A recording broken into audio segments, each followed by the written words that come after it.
Welcome back to Backstories Unwind, the show that's all about the picks. This week's episode is brought to you by Collide. I'm John Voorhees, and with me is Federico Fetici. Hey, Federico. Hello, John. How are you?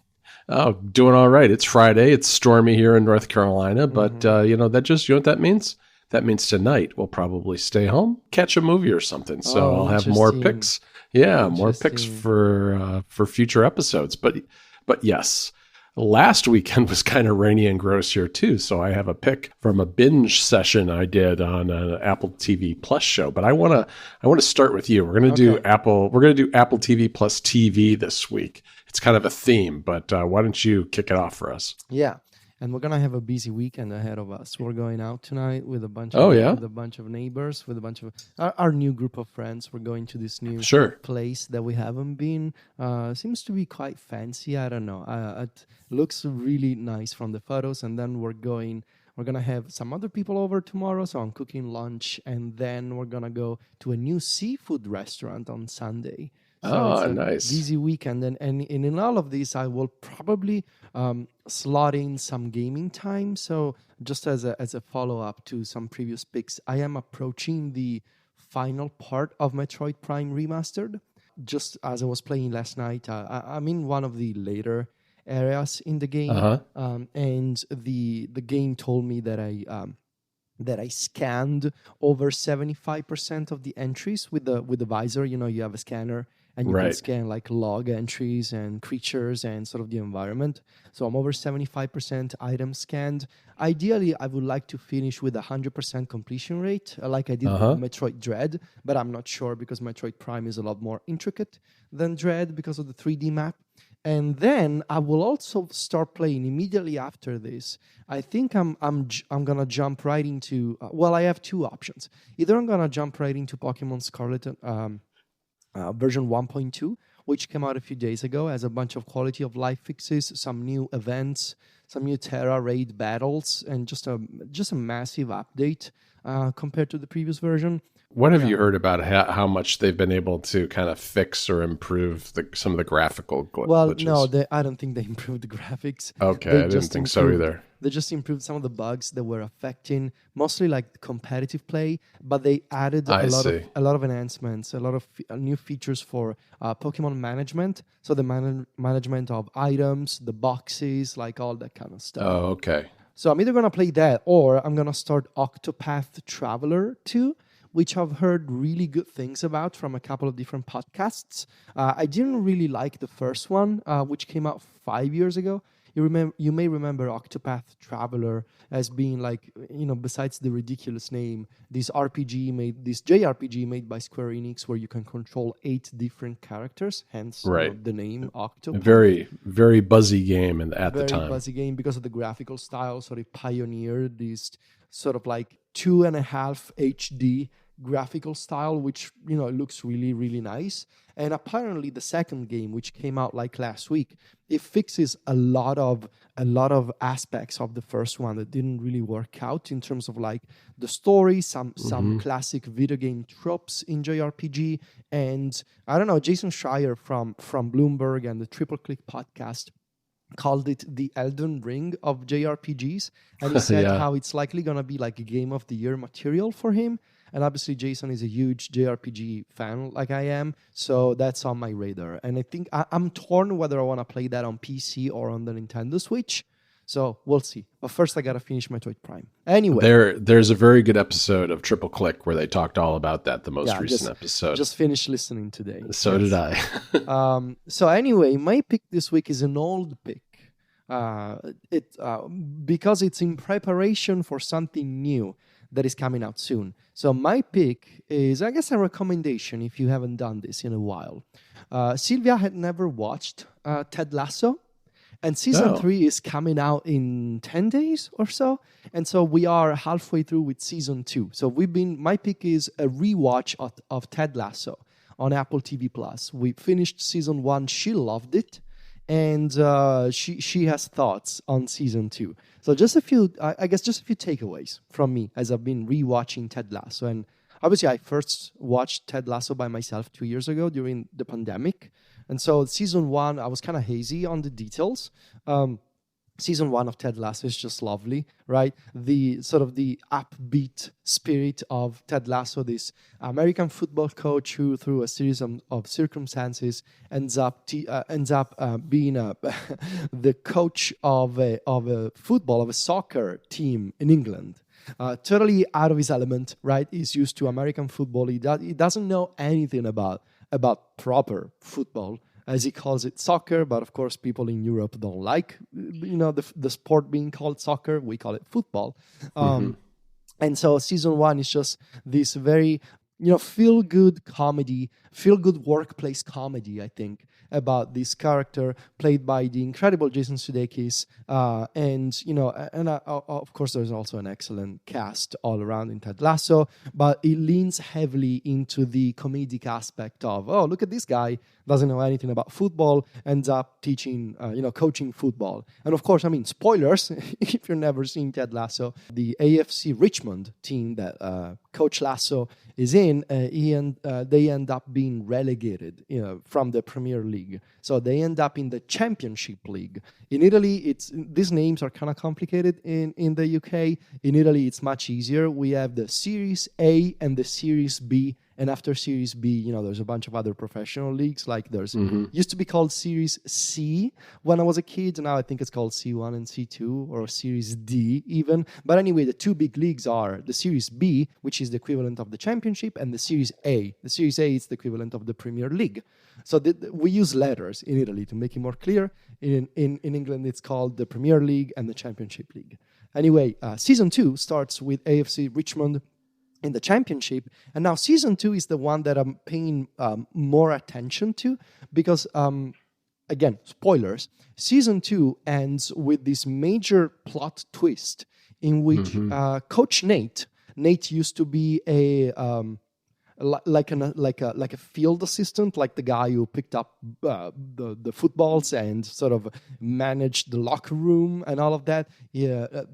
Ted Lasso promotes it to Coach Nate in the first season. And the second season, the reason why I've been paying attention is that I know that it ends with Nate sort of becoming the bad guy, effectively. He, through a series of changes in his personality, he ends up leaving AFC Richmond and being hired by Rupert Mannion, the previous owner of AFC Richmond, to be the coach of West Ham, I believe. And that's where season 3 will start, with this face-off, between Ted, sort of the previous mentor of Nate, and Nate now being, quote-unquote, the evil guy on a different team. And the reason why I've been paying attention to season 2 is that I didn't appreciate this at the time, how the show creators, they left a lot of breadcrumbs and hints, they really did, yeah. A lot of foreshadowing through the very first episodes in terms of why Nate sort of turned against AFC Richmond and Ted Lasso and Coach Beard and everybody else, just because of the way, and maybe I did not appreciate this at the time. But in rewatching with Sylvia, and by the way, it's funny to see Sylvia be like, "Oh, look at this guy! What is he doing this? Why I don't like Nate anymore?" And I'm like, "Yeah, you just hold on, it gets worse." But just like all the different ways in which people have been, sometimes maybe even unintentionally, but like belittling him and treating him badly. You can pick those signs in rewatching season 2, which I recommend. If you want to brush up on Ted Lasso again, as I've been doing, I appreciated all of that foreshadowing. Not that again, I'm not a huge fan of. I think I like season 1 more than I like season 2. But I will say about season 2 that now that I'm rewatching it, I like the foreshadowing. I like how all the elements fall into piece now that I know how it ends. And something that I continue to dislike, the opening of season 2 with Danny Rojas, one of the players of AFC Richmond, killing the dog, the mascot of AFC Richmond by, he kicks this, he has this penalty, and when he kicks the ball, the dog jumps over to catch a bird that was flying on the field, and the ball hits the dog in the face, and the dog dies. And that's sort of like this plot device to convince AFC Richmond to bring in a therapist. Dr. Sharon Fieldstone to assist Danny Rojas and eventually all the other players to sort of be like a team psychologist. I still think there should have been a better, more credible way to it's pretty heavy, pretty ham-fisted way to bring in the psychologist. I said this at the time. I had a tweet about this 2 years ago, 2 years ago. Like, was it really necessary to kill a dog to explain why it can be useful to have a therapist on a football team? But still, I appreciate how season 2 is dealing with the idea of, this idea of masculinity against accepting to get help.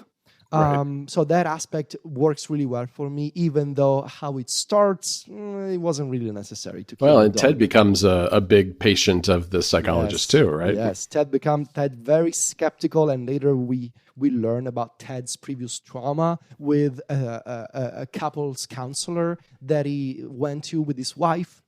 And of course, we know that later Ted got divorced, and he felt like the therapist was always agreeing with his wife, and they were out to get him, and it was all a strategy to get divorced. And so Ted had this very skeptical relationship with Dr. Fieldstone in the beginning, and eventually he opens up to her. It's very beautiful, especially in the later episodes of the season, which we still need to get to. So anyway, my pick is Ted Lasso season 3 is coming out soon. Rewatch season 1 and season 2 and pay attention to all the signs that the showrunners left all throughout season 2. Yeah, no, I think that's a great idea. I mean, I love that show, and I actually this morning I knew you were going to pick this, so I mentioned to Jennifer because we were having some trouble the other night picking something to watch, and we ended up watching something that we didn't really like. And I said, maybe we ought to just rewatch Ted Lasso. I know, Federico and Sylvia are doing it, and it's a show we like, so maybe we ought to do that too before it starts back up. So we may start doing that tonight. Nice. This episode of Mac Stories Unwind is brought to you by Collide. Collide has some really big news. If you're an Okta user, you can get your entire fleet to 100% compliance. How? If a device isn't compliant, the user can't log into your cloud apps until they've fixed the problem. It's that simple. Collide patches one of the major holes in Zero Trust architecture, device compliance. Without Collide, IT struggles to solve basic problems like keeping everyone's OS and browser up to date. Unsecured devices are logging into your company's apps because there's nothing there to stop them. Collide is the only device trust solution that enforces compliance as part of authentication, and it's built to work seamlessly with Okta. The moment Collide's agent detects a problem, it alerts the user and gives them instructions to fix it. If they don't fix the problem within a set amount of time, they're blocked. Collide's method means fewer support tickets, less frustration, and more importantly, 100% fleet compliance. Visit collide.com/MacStoriesUnwind to learn more and book a demo. That's KOLIDE.com/MacStoriesUnwind. Our thanks to Collide for their support of the show. All right, my pick this week is The Reluctant Traveler, which is also an Apple TV Plus show. Ooh, okay. Starring Eugene Levy, who was in Schitt's Creek on Netflix, I guess it was. I miss that show. I do too. That's another one actually that I think I will rewatch actually at some point. But this show is kind of a docuseries. And it's interesting because unlike a lot of Apple TV Plus shows, they dropped it all at once on February 24th. Usually, Apple does typically, I guess, especially with dramas and comedies and other fictional shows like that, they drop maybe 3 and then do 1 a week afterwards. But this one was all at once. And the whole premise of it is that Levy is a reluctant traveler. He's someone who likes to stay home. He'd rather not travel. He'd rather not be uncomfortable. He'd rather not experience new things. But he's put into these circumstances where he has to try to adapt and enjoy himself and learn a little bit about the places that he's visiting. And the show does it in, I think, a very interesting way. I think Levy's character, his persona, is very much like it is in Schitt's Creek and other movies and shows you've maybe seen him in. Kind of like a an affable, good-natured grandfather type figure, because he mentions in the show that he's 75 years old, and he figured he ought to see more of the world with the time he's got left in the world. And so he goes to 8 different destinations, which are, I actually wrote them down because they were all really good. I thought that, and there was a good variety. There's Costa Rica and Lisbon, Portugal, Tokyo, Nice. South Africa, Venice, Finland, Utah, and the Maldives. And Ooh. yeah, it's very I'm interesting. It's a very, well, you should see some of the places he stayed. That's part of the premise here. Is like, on the one hand, he tends in these episodes to stay at the very finest hotels in each of these cities. So in Venice, he was at the Greedy Palace, which is like $1,300 a night, which is not even close to the most expensive hotel he stayed at. He stayed at a place in Utah that was like $3,000 a night, and I think the Maldives was a resort that was $7,000 or $8,000 a night. All right, so these are the highest end of highest end hotels in most of these places that he's staying. But at the same time, there's this contrast where it's part of the reluctant traveler shtick that they've got going here. The gimmick is he goes to these beautiful hotels. He's pampered. He's enjoying himself. He just wants to stay inside his hotel and enjoy himself, in all this luxury. But he's coaxed out to see what the cities are like and the environment is like by locals. And so he meets people in all these places and does all these different things, which are really fun to watch and kind of an interesting contrast with the fancy lifestyle that he's living in the hotels themselves. So, he starts out, for instance, in Finland, and each one of these episodes starts with him kind of like standing in the middle of nowhere with a little suitcase, waiting for someone to pick him up. And in Finland, he's standing in the middle of a forest in the snow, bundled up, waiting for someone to pick him up on a snowmobile so that he can go to this hotel that he's staying at. And while he's there, he does all sorts of things. He goes fishing with a local guy and his son, and the little boy who's like 6 years old catches just fish after fish after fish. They go ice fishing, and they make Levy drill the hole into the ice so that they could go fishing. And the boy keeps catching more and more fish while Levy's got like no fish at all, and eventually gets like 1 or 2 little tiny ones, which is pretty funny. And then he goes ice swimming, where they put him in this big thermal suit to protect him, and then they float him in the ice, and he floats around with another local guy doing that. And and then in the evenings he's having like shots of vodka. He does flights of vodka with the locals and taste testing all the vodka. And each episode is a lot like that. I mean, in Utah, he learns a little bit about the Navajo culture from locals. Mm-hmm. In South Africa, he stays in a hotel that is a train suspended on a bridge above a big gorge where you can look out your window and you can see lions and other animals down below hunting and capturing, their prey. In Venice, he's obviously he goes in a gondola and is toured around the city and tries various cuisines. There's always a big food aspect to each of these episodes as well. One of my the Maldives one was really wild because there are just so many islands in that part of the world. And one of the things this hotel resort that he was at specializes in catering to every whim of their customers. He had to fill out like a long survey before he even got there. And one of the questions was, if you could have anything to eat, what would it be? And he said, a cheeseburger and fries. And one scene is him sitting on a little tiny island in the middle of the ocean with just a table and a chair with a plate with a cheeseburger, fries, and a vanilla milkshake, sitting out in the middle of the ocean eating this, which is pretty crazy.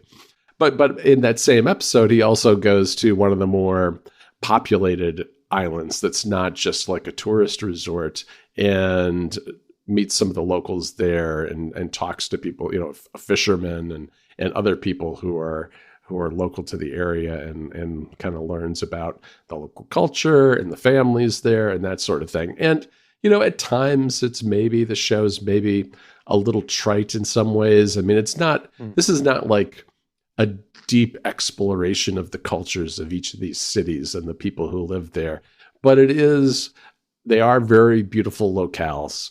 They are interesting stories of the people that they bring on as the locals. And you do get to see some pretty crazy, neat hotels that I don't think most of us would probably be able to afford to stay at. So it's got a little bit of this, docuseries lifestyles of the rich and famous type of vibe where you get to see this opulence, but at the same time, you see a little bit more of the cities and locales as well as the people who live there. So, definitely fun. We started watching this last Friday, watched 2 or 3 right away, and then finished it up over the weekend because it was just, they're each about an hour long, and it's really neat to see all these different places around the world. Very nice. All right, Federico. Well, that's a couple of good choices for people. That's some binge watching right there. Mm-hmm. 2 seasons of Ted Lasso plus an entire Reluctant Traveler 8-episode run. So I want to thank our sponsor again for this episode. That's Collide. You can find me and Federico over on Mastodon. You can follow us by going to vitici.macstories.net or johnvorhees.macstories.net. And we're on Instagram, where Federico is at Vitici. That's VITICCI. And I'm at John Voorhees. JOHNVOORHWS. Talk to you next Friday, Federico. Ciao, John.